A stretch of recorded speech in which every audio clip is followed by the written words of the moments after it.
मी आज कालपासून बाहेरगावी आहे.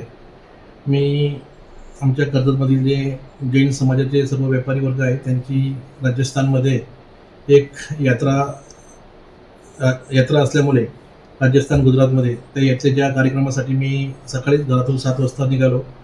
10चं माझं फ्लाईट होतं.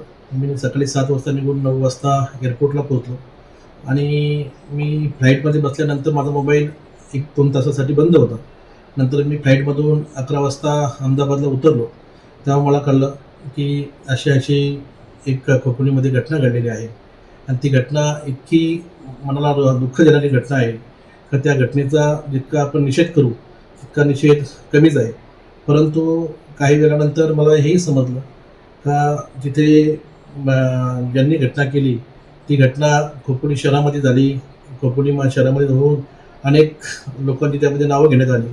त्यामध्ये दुर्दैवाची गोष्ट अशी आहे तर त्यामध्ये कर्जतचे आमदार महेंद्र थोरवेंनी कुठेतरी बातमी बघितली का तिथे त्यांनी माझंसुद्धा नाव त्या घटनेला जोडलं गेलं.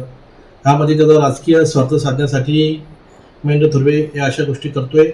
मी अगदी मनापासून मी अगदी धार्मिक ठिकाणी आलेलो आहे आणि मी धार्मिक ठिकाणी येऊन मी माझी शपथ घेऊन सांगतोय माझा या घटनेशी कुठल्याही प्रकारचा संबंध नाही आणि जो मयत व्यक्ती आहे त्यांच्यावर आज हत्या झाली आहे तो माझा सख्खा जवळचा नातेवाईक आहे आणि त्या माणसावर जी हत्येचं ऐकून मलाच इतकं वाईट वाटलं. ती घटना बघून माझ्या मनाला एकदम दुःख झालेलं आहे आणि काही वेळानंतर समजलं का बाबा तो FIRमध्ये तुमचंसुद्धा नाव घेतलेलं आहे आणि महेंद्र थोरवे असतील, संकेत भासे असेल आणि त्यांचा भाऊ मनोहर थोरवे असेल यांनी पोलीस स्टेशनला काहीतरी मोर्चे काढले आणि पोलिसांच्यावर दबाव टाकण्याचं काम केलं आणि माझं नाव आणि भरत भगत यांचं नाव घेण्यासाठी त्यांनी पोलिसांना कदाचित हे केलं असेल आणि मला कर्जत असेल रायगडच्या पोलीस प्रशासनावर विश्वास आहे. विशेषतः रायगडच्या पोलीस अधीक्षक अचल दलाल मॅडम यांच्यावर विश्वास आहे आणि न्यायदेवतावर विश्वास आहे.